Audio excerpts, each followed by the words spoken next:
Assalamu alaikum, dear students. I hope you all are doing great.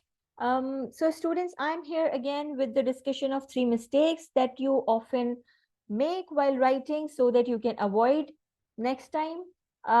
Class में बार बार बताया जाता है ये 3 मिस्टेक्स कमिट मत कीजिएगा, लेकिन स्टूडेंट बार बार करते हैं. That is why I am discussing it here.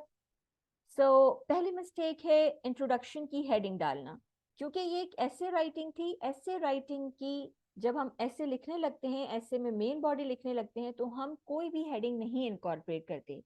ऐसे के किसी भी पैराग्राफ को स्टार्ट करने से पहले आप कोई भी हेडिंग नहीं डालेंगे.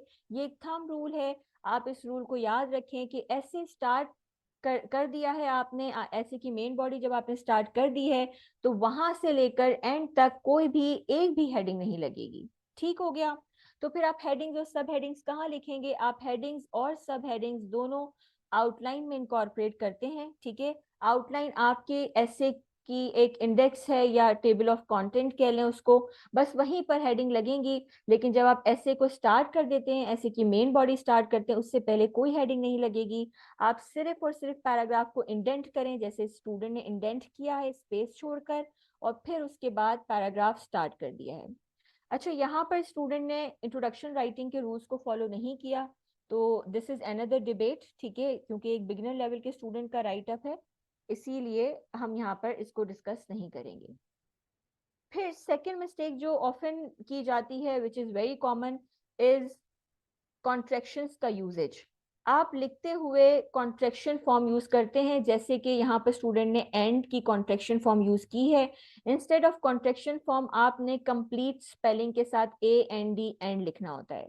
इसी तरह से स्टूडेंट्स मोस्टली लिखते हैं don't, couldn't, hasn't, haven't. Right, आपने ये नहीं लिखनी होती. आपने हैवेंट के बजाय हैव नॉट लिखना होता है. कंप्लीट हैजंट के बजाय has not, and so is the case with don't and couldn't. Right. फिर तीसरी मिस्टेक जो बहुत ज्यादा स्टूडेंट करते हैं वो ये है कि आप अननेसेसरीली अल्फाबेट्स को कैपिटलाइज करते हैं. ठीक है, क्योंकि ये एक ऐसे डेमोक्रेसी पे था, डेमोक्रेसी कीवर्ड था इस ऐसे का, तो स्टूडेंट्स को लगता है कि अब जब जब डेमोक्रेसी का वर्ड यूज होगा वो कैपिटलाइज होगा. बिना पंक्चुएशन के रूल्स को पढ़े हुए वो डेमोक्रेसी के वर्ड को कैपिटलाइज करते रहते हैं. आपने जब तक पंक्चुएशन के रूल्स के मुताबिक कोई लेटर कैपिटलाइज नहीं होता, आपने वो कैपिटलाइज नहीं करना होता. ठीक हो गया. तो मेरी सजेशन आपको यह है कि पंक्चुएशन के रूल्स को अंडरस्टैंड करें और कैपिटलाइजेशन ना करें अननेसेसरीली. ठीक हो गया.